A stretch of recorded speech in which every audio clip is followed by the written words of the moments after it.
Arsenal fans, just chill out. I haven't come here to gloat.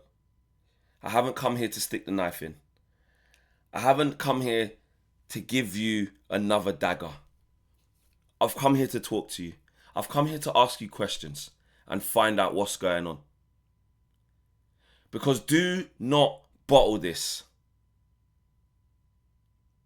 Cracks look like they're starting to appear. Cracks. You suffered a humbling defeat to my team. Sorry about that.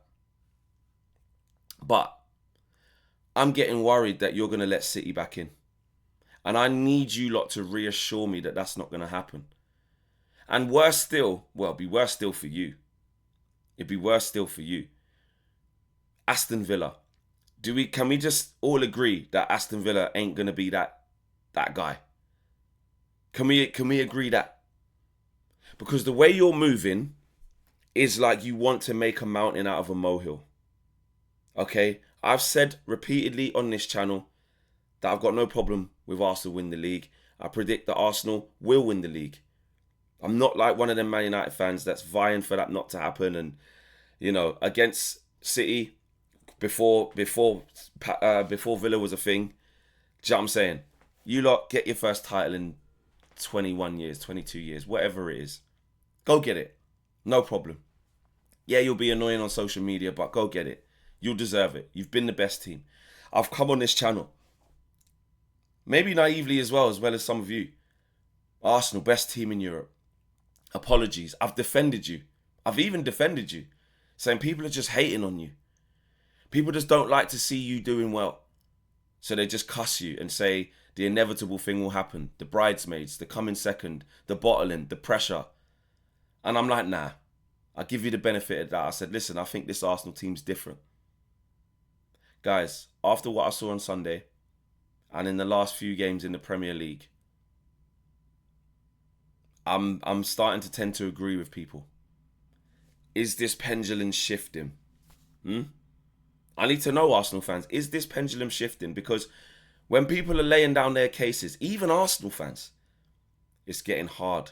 It's getting hard to dismiss the evidence being presented against you. Frontline, stinking it out. Okay, I can't remember all the exact stats, but basically, I'll sum it up. Gyökeres can't hit a barn door unless it's a penalty. Saka can't get an assist unless it's a corner and is not scoring from open play. Trossard has one goal in God knows how many Premier League games or in all comps. But I think Premier League game. Martinelli, doing well in Europe, give him that.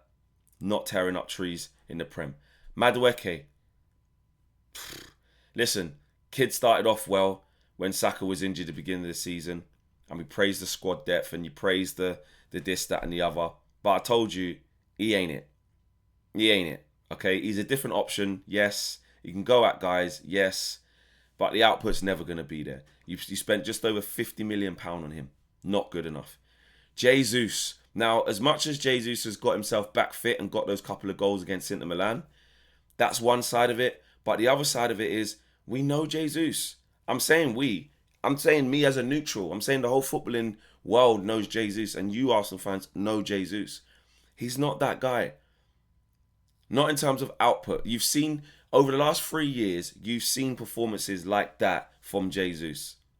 Okay? He's got a nice touch. He can look after the ball. And when he's on it, don't get me wrong, he can be on it. He's not a terrible player. But he ain't that guy. You're seeing mistakes at the back. Saliba. As much praise as there's put on him as this world-class defender, which he is a very, very good defender, top defender, operating, yes, at most times as a world-class defender in this day and age, whatever it is, because there's not many about. So you'd probably put him in and around that bracket as a discussion. But still, you have to remember, he's not fully that guy yet. Making mistakes. Not being brave enough on the ball to bring it out. Gabriel, leader. Strong, probably one of the best defenders in the league, if not the. Getting infected a little bit with the bozo gene. Martin Odegaard, the captain, what's he doing? Nothing. And then we get to Arteta, guys. I'm not sure. And again, I feel this is interesting because I feel mad because I do kind of stick up for him a little bit. I do flirt between the two. I'm not gonna lie, because I'm a United fan. I still want to see you pain and suffering. But in trying to look at it in its whole bag, I give him a lot of credit. I'll tell you, a lot of like respect for how he's rebuilt Arsenal to this point. But you got to get over the line, and the way he sets you lot up. I don't care if you've been efficient more times than not because you're 4 points clear essentially. So he's got something to fall back on to say I'm vindicated and playing in this way. But you see it. You don't go after teams. You're too scared to come out of your shell.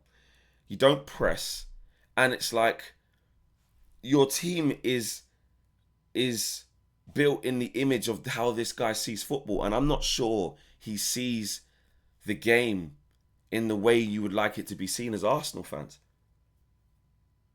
It's too conservative. It's too safe. If you've got all of these defenders that are top defenders, let them defend in 1v1 situations. Let them win their battles.